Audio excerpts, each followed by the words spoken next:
सुप्रभात प्रिय विद्यार्थियों। आज हम हिंदी व्याकरण में अध्याय 8 शब्द भंडार के अंदर एकार्थक प्रतीत होने वाले भिन्नार्थक शब्दों का विस्तृत अध्ययन करेंगे। आप सभी विद्यार्थी एकार्थक प्रतीत होने वाले भिन्नार्थक शब्दों को अच्छी तरह से याद करेंगे। तो सबसे पहले प्रश्न बनता है, एकार्थक प्रतीत होने वाले भिन्नार्थक शब्द किसे कहते हैं? तो इसको हम अच्छे से समझते हैं। हिंदी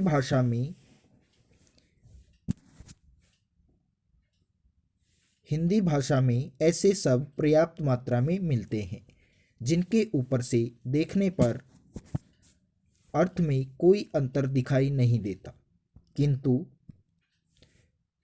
उनके गूढ़ार्थों पर दृष्टि डालने से यह स्पष्ट हो जाता है कि उनका प्रयोग पूर्ण रूप से विचारे बिना नहीं किया जाना चाहिए।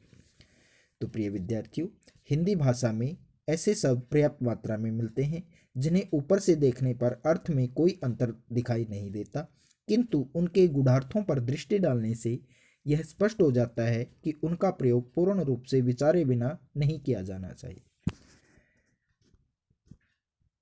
प्रिय विद्यार्थियों, हमने प्रथम सेमेस्टर में 1 से लेकर के 10 तक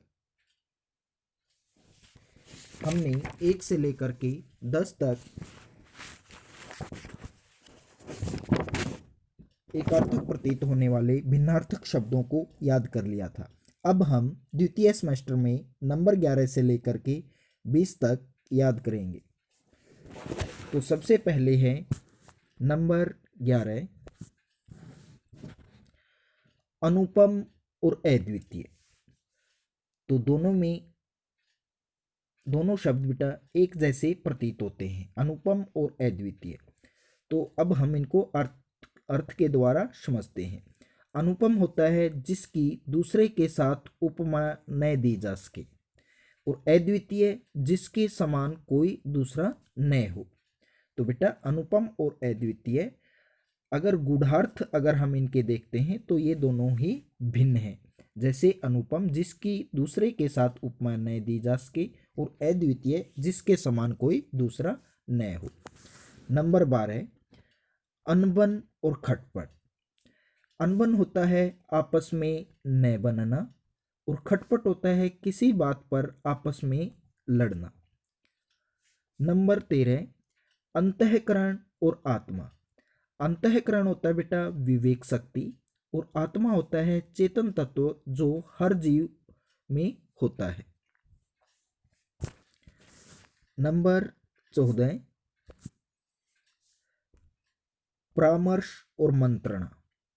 परामर्श होता है बेटा किसी सामान्य बात पर सोच विचार, और मंत्रणा होता है किसी विशेष समस्या पर गुप्त सोच विचार। नंबर 15, भ्रमण और पर्यटन। भ्रमण होता है घूमना या सैर सपाटा, और पर्यटन होता है किसी विशेष उद्देश्य के लिए घूमने जाना। नंबर 16, परिहास और उपहास। परिहास होता है बेटा बराबर वालों के साथ मनोविनोद। मनोविनोद होता है बेटा हंसी मजाक, कि बराबर वालों के साथ हंसी मजाक करना। और उपहास होता है मजाक उड़ाना, किसी का अपमान करने के उद्देश्य से हंसना। किसी का अपमान करने के उद्देश्य से जो हंसना होता है उसे उपहास कहते हैं। और परिहास होता है बेटा बराबर वालों के साथ मनोविनोद मतलब हंसी मजाक करना। नंबर 17 देखेंगे,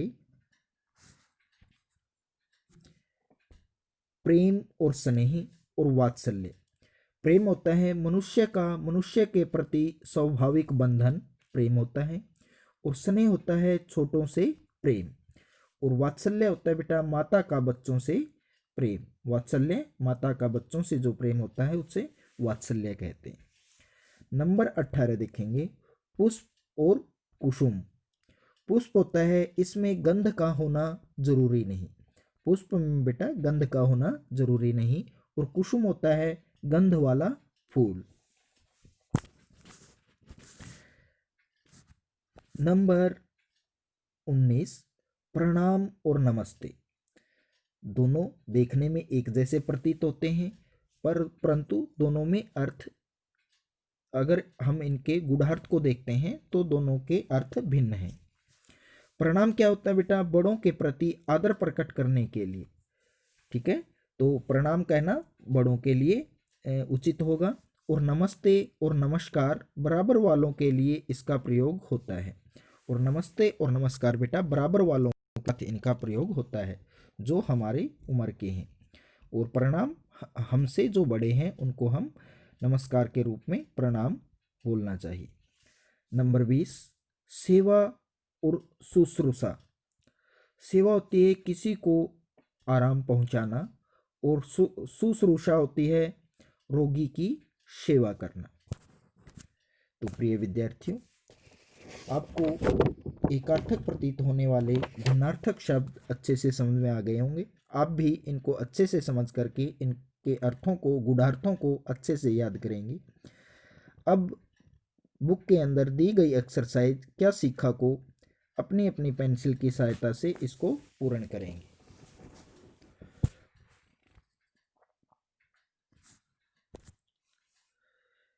तो सबसे पहले पूछा गया है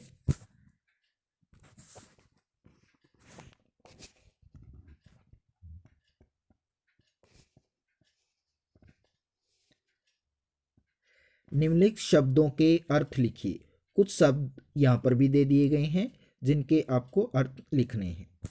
जैसे सबसे पहला है पाप और अपराध। पाप होता है बेटा नैतिक नियम तोड़ना और अपराध होता है कानून तोड़ना। दूसरा पत्नी और स्त्री। पत्नी किसी की विवाहित स्त्री और स्त्री होती है कोई भी औरत। नंबर 3 तंद्रा और निद्रा। तंद्रा होता है बेटा ऊंघना और निद्रा होता है सोना। नंबर 4 दुख और विषाद। दुख होता है बेटा सामान्य दुख और विषाद होता है निराशापूर्ण दुख। नंबर 5 देखते हैं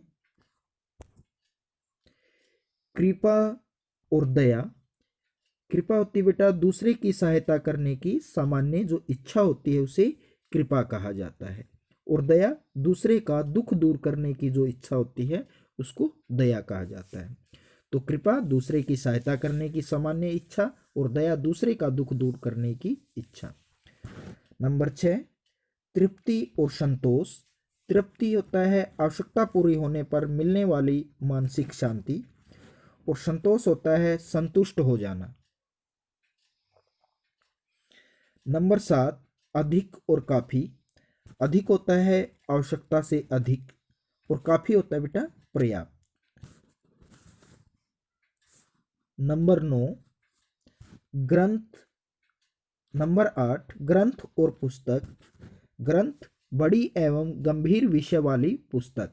ग्रंथ क्या होता है बेटा बड़ी एवं गंभीर विषय वाली पुस्तक और पुस्तक सामान्य छपी हुई पुस्तक के आकार वाली जो रचना होती है उसे पुस्तक कहा जाता है। नंबर 9 देखें बेटा व्यय और अपव्यय। व्यय खर्च और अपव्यय होता है बेटा फिजूल खर्ची।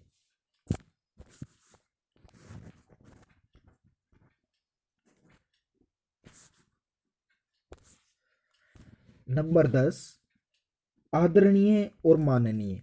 आदरणीय उम्र में बड़े व्यक्ति के लिए आदर सूचक शब्द। बेटा उम्र में बड़े व्यक्ति के लिए आदर सूचक शब्द आदरणीय होता है। और माननीय किसी उच्च पद पर व्यक्ति के लिए आदर सूचक शब्द। किसी उच्च पद पर व्यक्ति के लिए आदर सूचक शब्द। नंबर 11 लालसा और लोभ।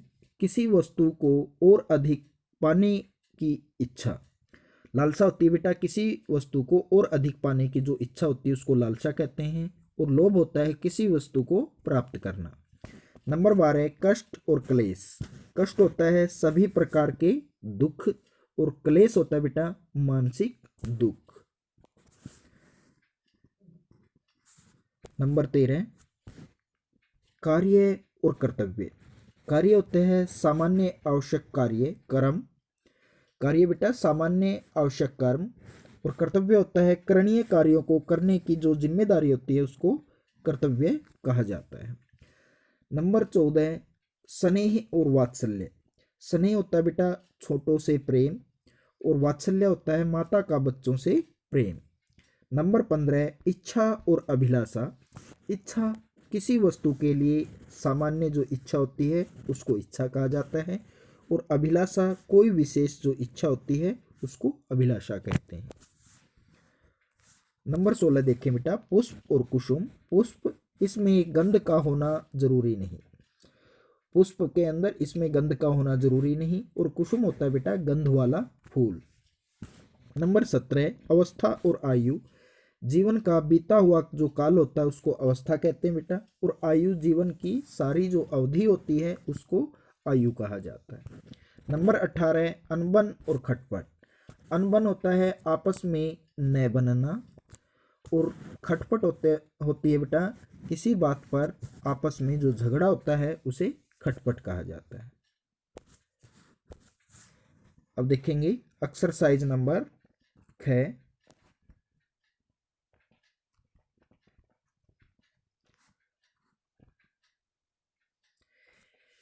एकार्थक प्रतीत होने वाले निम्नलिखित शब्दों को वाक्यों में प्रयोग कीजिए। तो एकार्थक प्रतीत होने वाले जो शब्द हैं वो वाक्य में प्रयोग किए गए हैं, तो आप भी इनके वाक्य अपने से भी बना सकते हैं, या यहाँ पर देख करके भी आप इन वाक्यों को उतार सकते हैं। तो सबसे पहले है,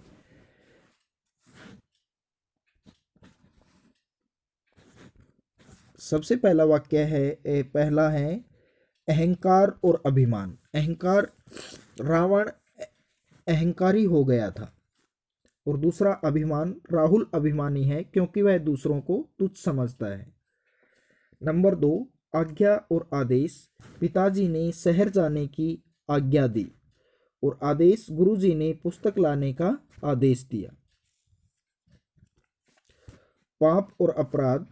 सोहन पापी है क्योंकि वह प्राणियों की सहायता नहीं करता, और अपराध, चोर ने चोरी करके बड़ा अपराध किया है। स्वागत और अभिनंदन। मामा जी का घर आने पर स्वागत हुआ, और अभिनंदन, हम ग्रामवासी विधायक जी का अभिनंदन करते हैं। नंबर 5 अस्त्र और शस्त्र। अर्जुन ने कौरवों पर अस्त्र चलाया। शस्त्र, महाराणा प्रताप ने अंग्रेजों से शस्त्र से के साथ युद्ध किया।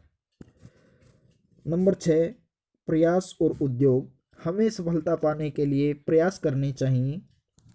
उद्योग, पानीपत एक उद्योग नगर है।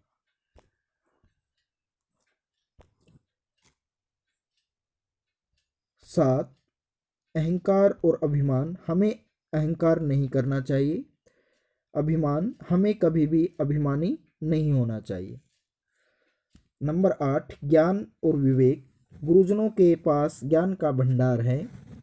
मनुष्य में विवेक होना अति आवश्यक है। नंबर 9 उपयोग और प्रयोग। हमें धन का सही उपयोग करना चाहिए। प्रयोग, वैज्ञानिकों के द्वारा अनेक नए नए प्रयोग किए गए। नंबर 10 अध्यक्ष और सभापति। भारतीय जनता पार्टी के अध्यक्ष अमित शाह हैं, और सभापति सभा की अध्यक्षता करता है। तो प्रिय विद्यार्थियों, आज हमने एकार्थक प्रतीत होने वाले भिन्नार्थक शब्दों को अच्छे से समझा। आप सभी विद्यार्थी इनको अच्छे से याद करेंगे, और पुस्तक में दी गई क्या सीखा भाग को पेंसिल से अपनी पुस्तक में पूर्ण करेंगे। आज के लिए इतना ही। आपका दिन शुभ हो। धन्यवाद।